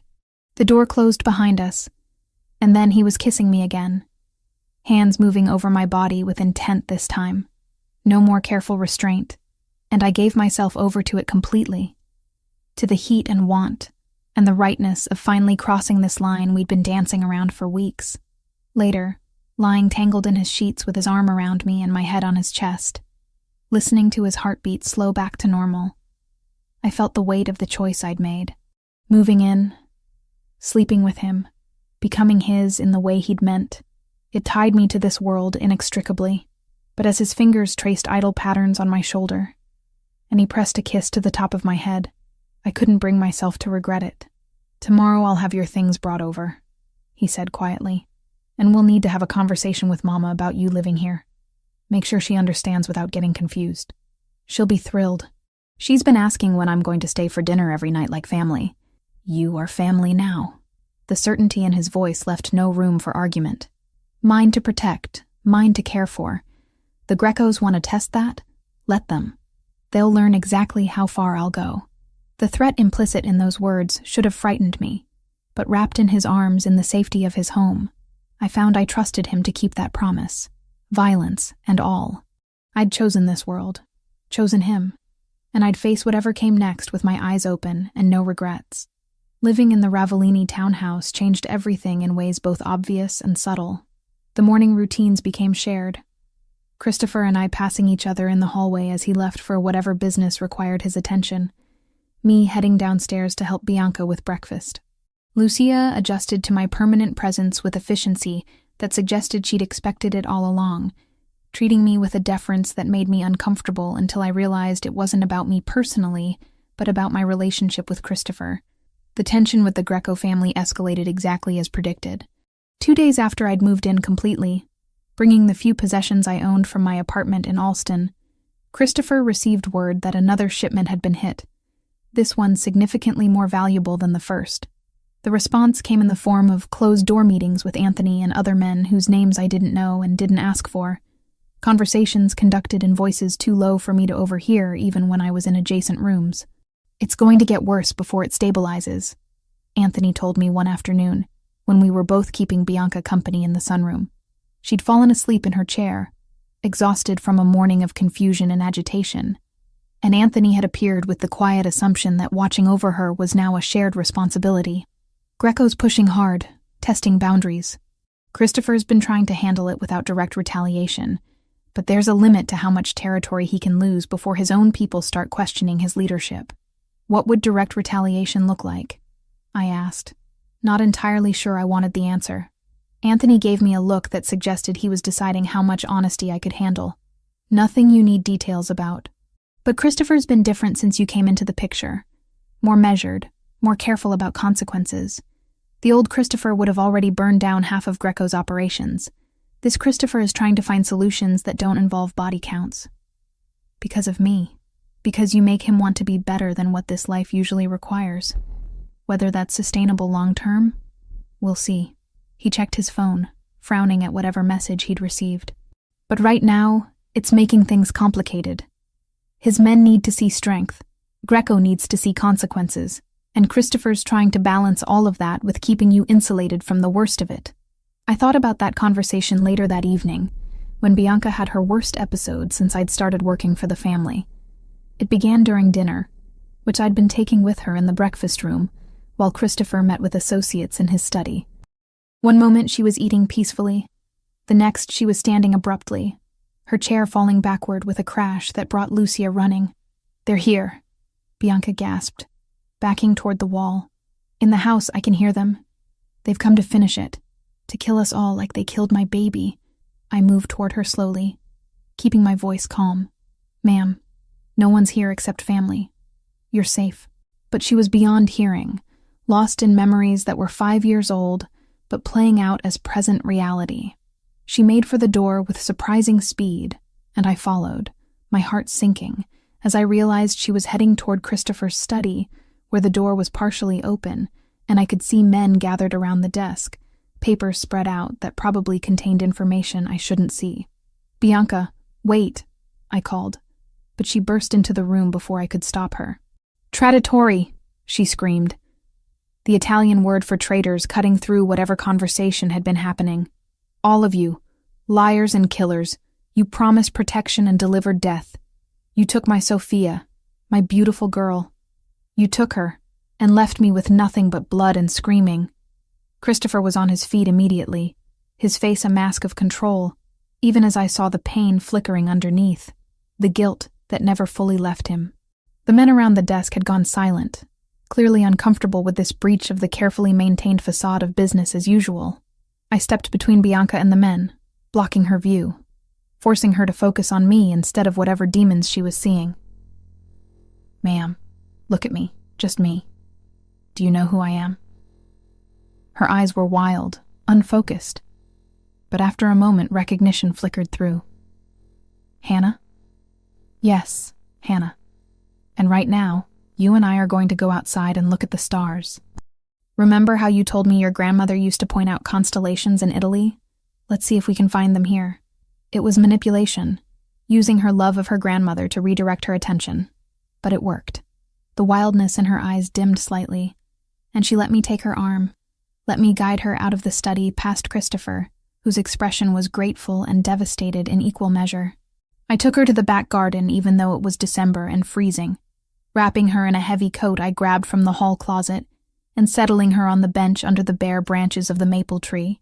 The city lights obscured most stars, but a few were visible, and I pointed them out, making up stories about constellations I barely remembered from high school astronomy, anything to keep her focused on the present instead of the past. "I saw her die," Bianca said suddenly, her voice small and lost. "My Sophia. There was so much blood and I couldn't stop it, couldn't save her. I tried, but my hands were too small. There was too much blood. Tears streamed down her face and I pulled her close, letting her cry against my shoulder while my own throat went tight with sympathy. This was the trauma that had broken her mind, the moment that had triggered the rapid decline into Alzheimer's, and there was nothing I could do to fix it, only bear witness and provide comfort. Christopher found us there 20 minutes later, his meeting apparently concluded. He sat down on the other side of his mother, taking her hand in his, and the three of us stayed like that for a long time, bound together by grief and love, and circumstances none of us had chosen. Later, after Lucia had helped Bianca to bed and given her medication to help her sleep through the night without more episodes, Christopher and I stood in his study, surrounded by the evidence of the world he operated in. Maps marked with territories, financial documents that probably tracked illegal transactions, photographs of people I assumed were either associates or enemies. "I'm sorry you had to see that," he said quietly. "Both the episode with Mama and what's in this room. You don't need to protect me from reality, Christopher. I'm living in it now. Are you?" He turned to face me. "Because there are days when I wonder if you truly understand what being with me means long term. This life, these conflicts, they don't end. One Greco gets dealt with, and another threat emerges. It's constant warfare dressed up in business suits and polite negotiations that hide violence underneath. I know what I signed up for. Do you? Because tonight you saw Mama relive her worst trauma. That trauma exists because of what I do. Because of enemies I made through choices I can't unmake. Sophia died because someone wanted to hurt me. Mama's mind is fracturing because she witnessed it. And now you're here, in the line of fire. And if something happens to you because of me, I don't know if I can survive that guilt." I moved closer to him, taking his face in my hands. "Listen to me. What happened to Sophia was terrible and tragic and not your fault. You didn't pull that trigger. You didn't plan that attack. You were trying to protect your family, and sometimes protection fails, despite our best efforts. I watched my father die slowly over 3 years from cancer. I couldn't prevent or cure, and the guilt of not saving him nearly destroyed me. But eventually, I had to accept that some things are beyond our control. This is different. The threats to you are direct consequences of my choices, and my being here is a direct consequence of my choices. I chose to help your mother that night in the rain. I chose to take this job. I chose to stay when I learned the truth. I chose to move in here. Every step of the way, I made decisions with my eyes open. You don't get to take away my agency by assuming I don't understand the stakes." He pulled me against him, his arms wrapping around me tightly. "I'm going to end this situation with Greco, whatever it takes. I won't keep living with the threat of them targeting you. What does that mean exactly? It means I'm done trying to be measured and diplomatic. Anthony was right earlier. My restraint is being seen as weakness. Time to remind everyone why my family has controlled these territories for 3 generations. The cold certainty in his voice should have frightened me. But instead I felt a complicated mix of relief and dread. Relief that maybe the constant tension would resolve. Dread for what resolution would require. 3 days later, while I was reading to Bianca in the sunroom, Christopher received a call that changed his entire demeanor. I watched his face go carefully blank, then saw fury flash across it before control reasserted itself. When he hung up, he sat motionless for a long moment, before standing and finding me in the next room. "I need to go out," he said, his voice tightly controlled. "Lucia will be here with Mama, and there are 3 guards stationed around the house. You don't leave for any reason until I get back, understood? What happened? Greco made a mistake. A big one. I'm going to make sure he understands exactly how big. He kissed me hard, desperately, then left before I could ask more questions. He was gone for 6 hours. The longest 6 hours of my life. I stayed with Bianca, kept her calm and entertained. But my mind spun with possibilities, with fears I couldn't quite articulate. When Christopher finally returned, it was nearly midnight. His clothing was pristine, no signs of violence. But something in his eyes suggested he'd witnessed or participated in things he couldn't unsee. "Is it over?" I asked when he found me in his study where I'd been pretending to read while actually just waiting for him. "The acute phase is over. Greco's been arrested on charges that should keep him locked up for decades if the system works the way it's supposed to. Financial crimes, mostly. Evidence that mysteriously appeared in federal hands this afternoon. His second-in-command has already reached out to negotiate terms for peaceful coexistence going forward.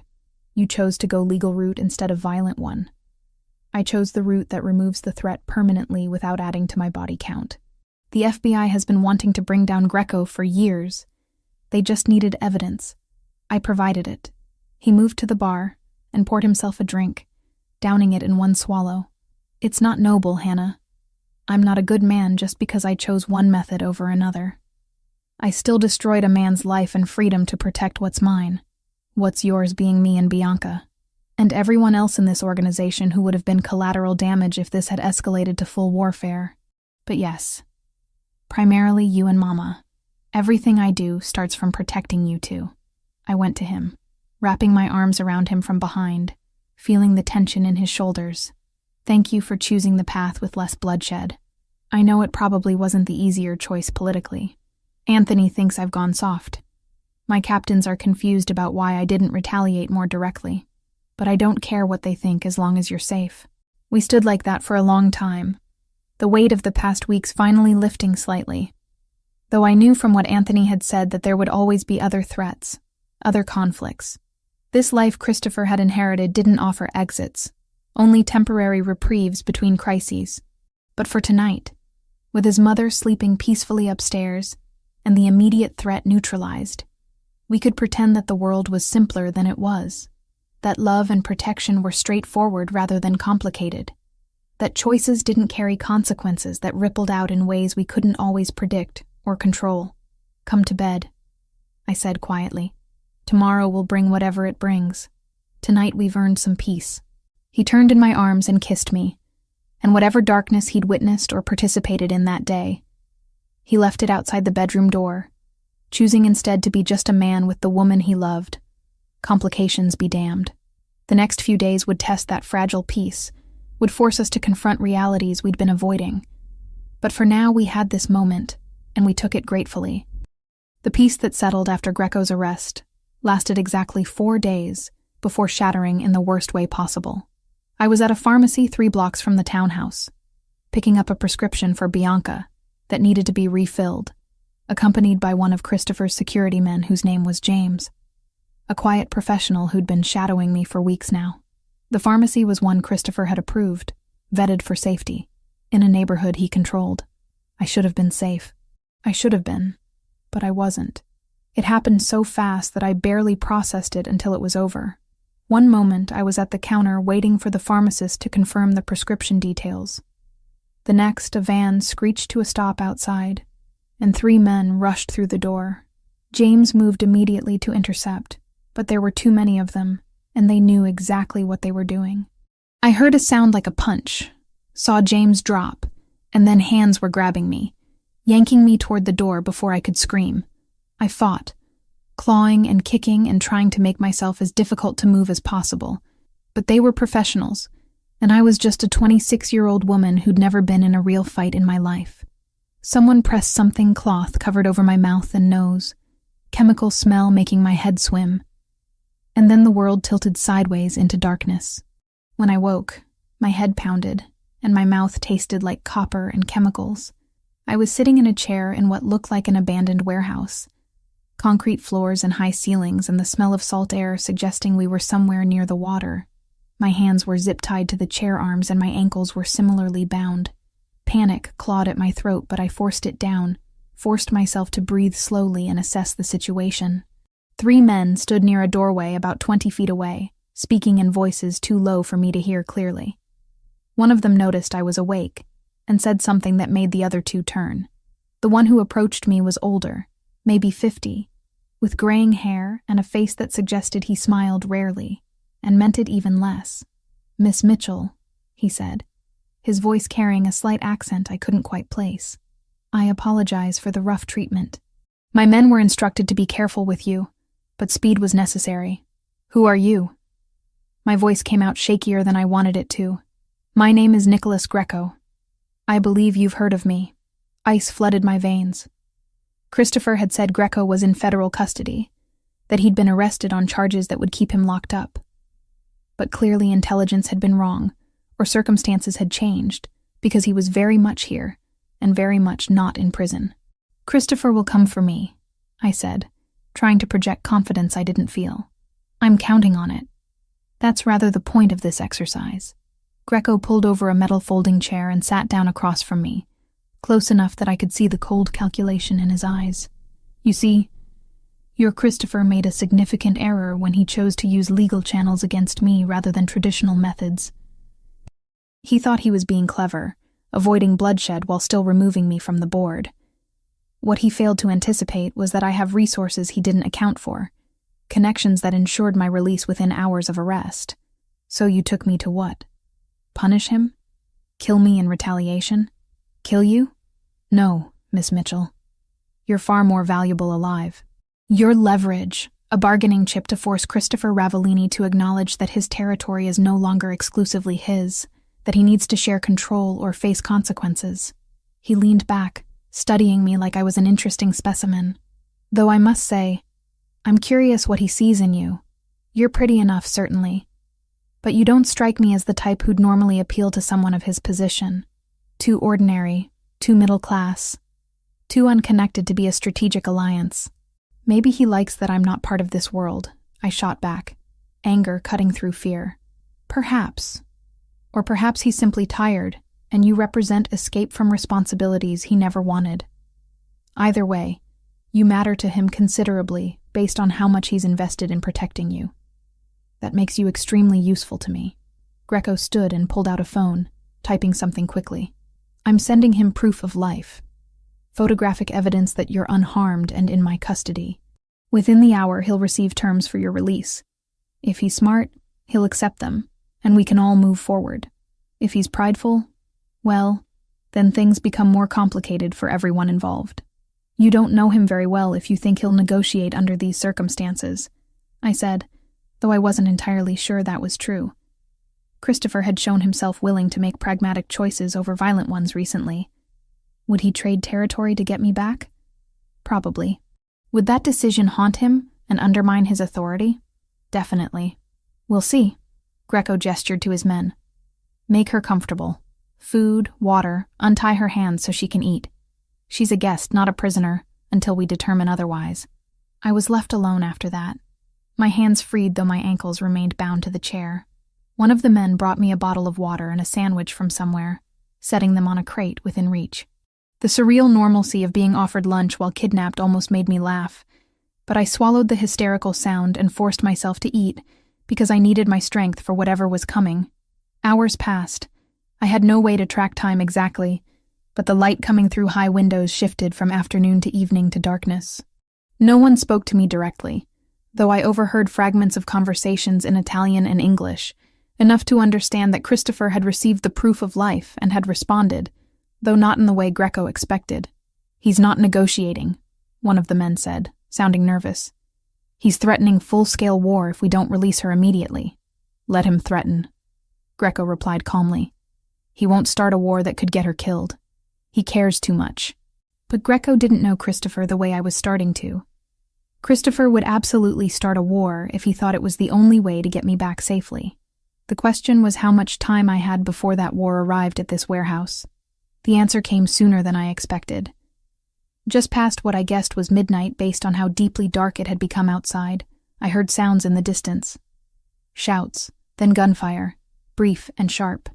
Greco's men scrambled to defensive positions, weapons appearing from nowhere, and I was suddenly very aware of how exposed I was, tied to a chair in the middle of a space that was about to become a battlefield.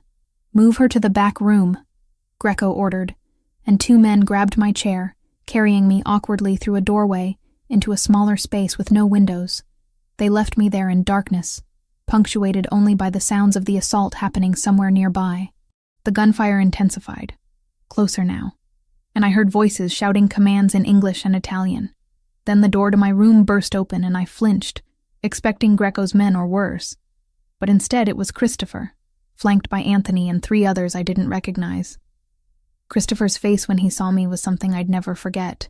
Relief and fury and fear all fighting for dominance. He crossed to me in 3 strides, pulling a knife from somewhere and cutting the zip ties binding me to the chair. His hands shook slightly as he checked me for injuries, his touch gentle despite the violence happening around us. "Are you hurt? Did they touch you?" "I'm okay. Scared, but okay." "How did you find me so fast?" "I always know where you are." He helped me stand, my legs unsteady from hours of sitting. "There's a tracker in your phone, another in your watch, a third in the sole of your shoe." The moment James didn't check in, I knew something was wrong and activated all of them. "That's excessive. That's what kept you alive long enough for me to get here." He pulled me against him briefly, then released me to Anthony. "Get her to the car. I need to finish this." "Christopher, no," I started, but he was already moving back toward the main warehouse space where I could still hear sounds of conflict. Anthony's hand on my arm was firm. "Come on. He needs to know you're safe before he can focus on cleaning this up." I let Anthony lead me out through a side exit where several black SUVs were waiting, engines running. He put me in the back of one and climbed in beside me, and within seconds we were pulling away from the warehouse. I twisted in my seat, looking back at the building we were leaving behind, where Christopher was still dealing with Greco and his men in whatever way he deemed necessary. "Is he going to kill them?" I asked quietly. Anthony was silent for a moment. "Probably not all of them. But Greco? After this, Christopher won't make the mistake of leaving him alive to be a threat again." The certainty in his voice should have horrified me. But instead, I just felt numb. I'd been kidnapped and held for hours because of Christopher's world, because of what he was, and what his enemies saw as acceptable tactics. The reality of that life, of the constant danger, of the violence that lurked just underneath polite business transactions, crashed over me in waves. When we arrived back at the townhouse, Lucia was waiting, her face pale but composed. She took one look at me and immediately ushered me upstairs, running a bath and laying out clean clothes and treating me with gentle efficiency that suggested she'd dealt with this kind of aftermath before. "Mrs. Bianca?"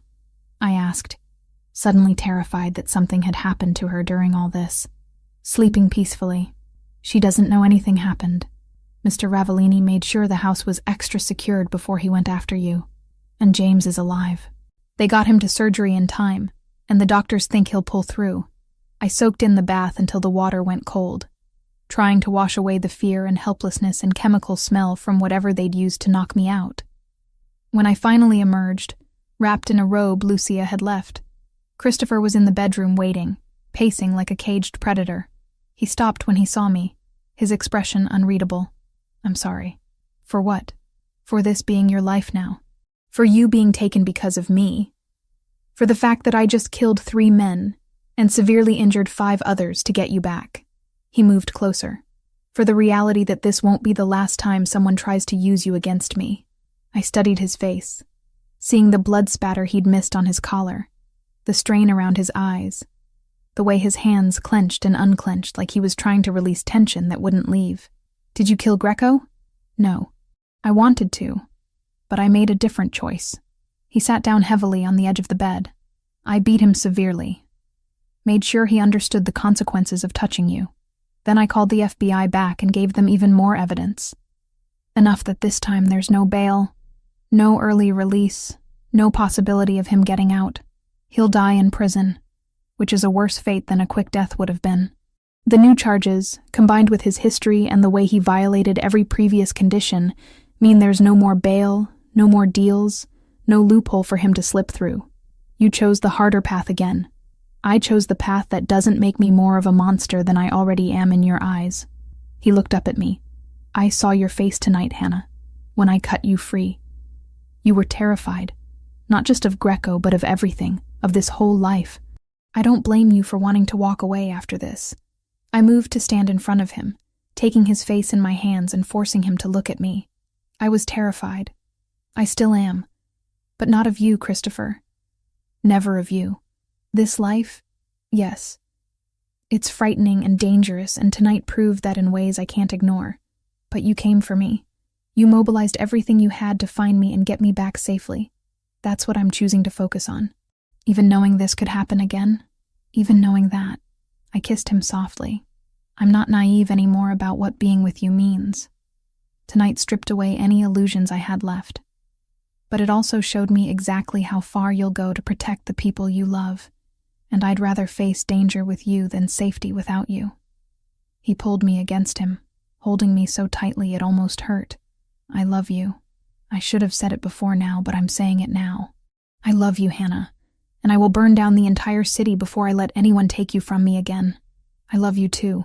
The words came easily, truthfully, despite everything, and we're going to figure out how to navigate this life together. Starting with you teaching me basic self-defense so I'm not completely helpless next time. There won't be a next time. You can't promise that, but you can promise to prepare me better. To trust me enough to let me be a partner in this instead of just something to be protected. He pulled back to look at me. Something shifting in his expression. You're remarkable, you know that? Most people would run screaming after what you went through tonight. Most people didn't fall in love with a mob boss while caring for his mother. I managed a small smile. I'm apparently not most people. No, he agreed, kissing me again. You're absolutely not. We stayed like that for a long time, holding each other in the quiet of his bedroom while the adrenaline slowly faded and exhaustion took its place. Outside, Anthony and the security team were cleaning up the mess, ensuring the situation was truly resolved. Downstairs, Bianca slept peacefully, unaware of the crisis that had unfolded. And in this room, Christopher and I clung to each other, having survived another test of what our relationship could withstand. Scarred, but not broken. Frightened, but committed to facing whatever came next together. 3 months after the kidnapping, life had settled into a new rhythm that felt both familiar and strange. The trauma had left marks we didn't talk about much, nightmares I had occasionally that would wake Christopher from his careful sleep beside me, moments when I'd panic if I couldn't immediately locate an exit in a new space.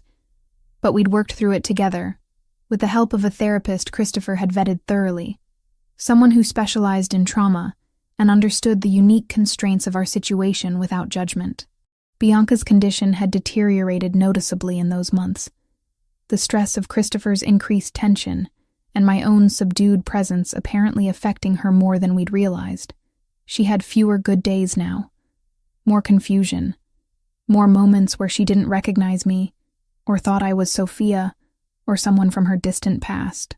The doctors had adjusted her medications, but everyone acknowledged we were fighting a losing battle. Alzheimer's was progressive and irreversible, and all we could do was make her comfortable and ensure she felt loved through the decline. Christopher had changed too, in ways both visible and subtle. He'd started the process of transitioning some of his operations, moving money and investments into legitimate businesses, real estate developments, tech startups, venture capital. It was gradual, the kind of generational shift that would take years to complete fully. But the intention was clear. He wanted a life that wouldn't constantly endanger the people he loved, a legacy that didn't require his children, whenever they came, to inherit a world of violence and threat.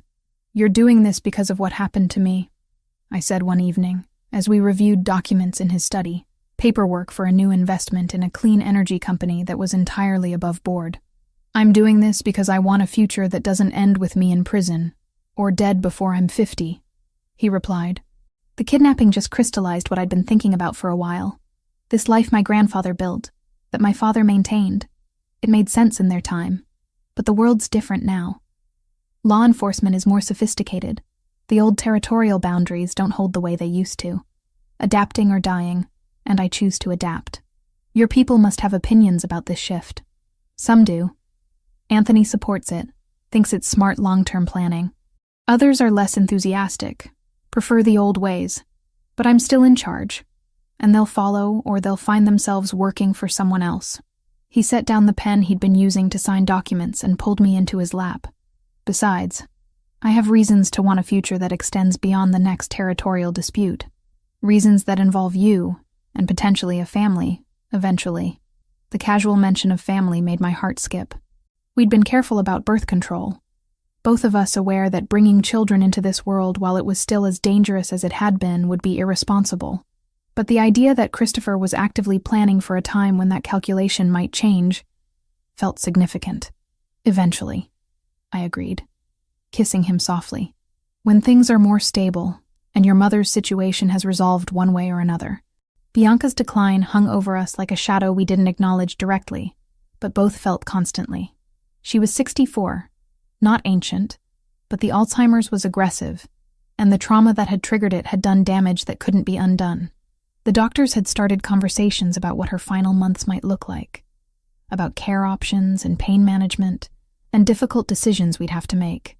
Christopher proposed on a Tuesday afternoon in February, 5 months after I'd first helped his lost mother on that rainy street that felt like a lifetime ago now. We were in the garden despite the cold, Bianca wrapped in blankets and sitting between us on the bench, having one of her increasingly rare moments of complete lucidity. She'd been telling stories about Christopher as a boy, making him laugh with embarrassing anecdotes about his attempts to impress girls in middle school, when suddenly she turned to me with perfect clarity in her eyes. "You love my son," she said in Italian. "I do," I replied in the same language. "Very much. And he loves you. I can see it in how he looks at you, how he is when you're near. You've made him softer, better." She took my hand in her frail one. "Sophia would have liked you. She always wanted Christopher to find someone who saw past the family business to the man underneath. I wish I could have met her. She's watching, I think. Somewhere. And she approves." Bianca turned to Christopher, switching to English. "You should marry this girl before she realizes she can do better." Christopher laughed, but there was emotion underneath it. "Mama, that's not very romantic proposal advice. Romance is for young people. I'm old and dying. I can be practical." She squeezed both our hands. "Marry her, Christopher. Build a life that honors Sophia's memory by being different than what killed her. And give me grandbabies before I forget who they are." The bluntness of it, the acknowledgement of her own decline delivered with such matter-of-fact acceptance, made my throat tight. Christopher's hand tightened on mine, and I saw him struggling with his own emotions. "I was planning to ask her, Mama. Just waiting for the right moment. This is the right moment. I'm here, I'm lucid, and I want to see you do it properly." Bianca looked at me with a small smile. "He bought a ring 3 weeks ago. It's in his desk drawer, third from the left, under the files about the shipping contracts. I saw it when I was looking for stamps." "Mama," Christopher said with exasperation and affection, "you're ruining my surprise. I'm ensuring I'm present for it. There's a difference." She settled back against the bench. "Now ask her before I fall asleep or forget what we're talking about." Christopher stood and pulled me up with him, and I realized his hands were shaking slightly, nervous in a way I'd never seen him. He didn't have the ring with him. It was apparently where Bianca had said, but he got down on one knee anyway right there in the frozen garden with his mother watching. "Hannah Mitchell, you walked into my life by helping someone you didn't know, showing kindness when everyone else just walked past. You've stayed despite learning truths that would send most people running. You've loved my mother and dealt with my world, and survived being kidnapped because of me. You've made me want to be better than what I was raised to be." His dark eyes held mine with intensity that made everything else fade away. "I love you more than I thought I was capable of loving anyone. Will you marry me?" "Yes," I said. The answer immediate and certain despite all the complications that came with it. "Yes, absolutely yes." He stood and kissed me, while Bianca applauded weakly from the bench. And for that perfect moment, everything was simple and right, and full of hope for a future we'd build together. We married 6 months later in a small ceremony at the townhouse. Just immediate family and Christopher's closest associates. Anthony served as best man, Bianca as my honorary matron of honor, despite needing Lucia's support to stand through the brief ceremony. We spoke our vows in the same garden where Christopher had proposed, on a perfect June afternoon with flowers blooming and sunlight making everything feel possible. Bianca cried through the entire ceremony, and afterwards during the small reception, she had a moment of clarity that let her toast us in Italian, welcoming me officially to the family and blessing our marriage with words that had been passed down through generations of Ravellini women. It was the last fully coherent thing she said. Her decline accelerated rapidly after that, as if she'd been holding on specifically to see Christopher settled. Within weeks, she rarely recognized us, spent most of her time sleeping or staring at nothing, her vibrant personality fading into confusion and silence. The doctors moved her to hospice care at home, making the sunroom into a comfortable space where she could be surrounded by family, even as she slipped away from us. I sat with her every day, reading to her in Italian even when I wasn't sure she could hear or understand, holding her hand and telling her about Christopher and our plans and how much she'd meant to me. Christopher would join me in the evenings, sitting on her other side, speaking quietly about his day and his memories of her and Sophia, saying things he probably should have said years ago, but was finally brave enough to voice now. She died on a Thursday morning in early September, peacefully in her sleep with both of us beside her. Christopher held her hand and cried silently while I held him. And we stayed like that for a long time before finally calling Lucia to help us with what came next. The funeral was larger than the wedding had been, attended by family from Italy, business associates, people from the neighborhood who'd known the Ravellini family for generations. Christopher delivered a eulogy in Italian that had half the attendees crying, talking about his mother's strength and love, and how she'd survived her husband's death and her daughter's murder, and still managed to find joy in small moments. He talked about how meeting me had given her happiness in her final years, someone new to love who loved her back. In the weeks after, the house felt emptier, despite my presence. Christopher threw himself into work, specifically into accelerating the legitimate business transitions he'd started. Greco's imprisonment had created a power vacuum that other families were trying to fill. But Christopher had used the opportunity to broker peace agreements and territorial understandings that reduced conflict significantly. He was building the foundation for a different kind of empire, one that could operate openly rather than in shadows. 2 years and a few months after Bianca's death, I discovered I was pregnant. We'd been trying for about 6 months, had finally felt stable and secure enough to bring a child into our complicated world. Christopher's reaction when I told him was pure joy mixed with terror, immediately starting to plan increased security and baby-proofing and approximately 1,000 things that didn't need to be decided in the first trimester. "We're having twins," I told him at the 20-week ultrasound, watching his face cycle through shock and delight and renewed terror. "A boy and a girl. Twins," he repeated faintly. "Of course we are. Nothing about our life can be simple." But his hand gripped mine tightly, and when the ultrasound tech printed out images of our children, he stared at them with wonder that made my heart full. I was 8 months pregnant, uncomfortable and massive, and counting down days until delivery, when Christopher came home one evening with news that he'd been building toward for 2 years. "It's done," he said, pulling me gently into his arms despite my awkward size. "The last of the illegal operations have been sold or shut down. The Ravellini organization is officially a legitimate business empire as of today. Real estate, tech investments, venture capital, all above board and legal. How do your people feel about that?" Some retired, took their cuts and walked away. Others adapted, learned new skills, moved into the legal businesses. Anthony's now officially my chief operating officer instead of my consigliere. And he's actually enjoying the challenge of legitimate business. He rested his hand on my swollen belly where one of the twins was currently kicking enthusiastically. "Our children will inherit a fortune built on questionable foundations, but maintained through legal means. That's the best I can give them. That's more than most people in your position would have managed," I said honestly.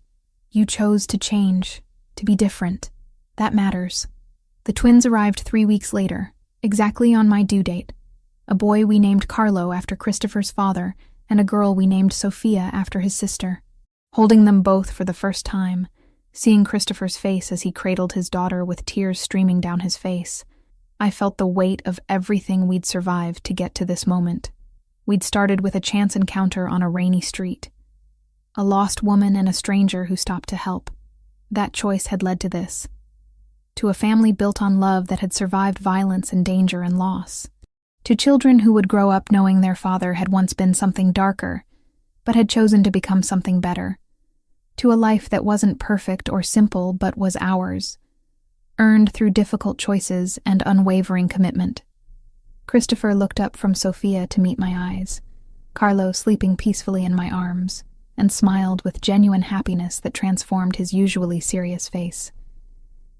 "Thank you," he said quietly. "For what? For seeing me that night, really seeing me, and choosing to stay despite everything you learned. For loving my mother and giving her joy in her final years. For surviving being kidnapped, and still choosing this life with me. For these children, this family, this future I never thought I'd have." He leaned over to kiss me softly.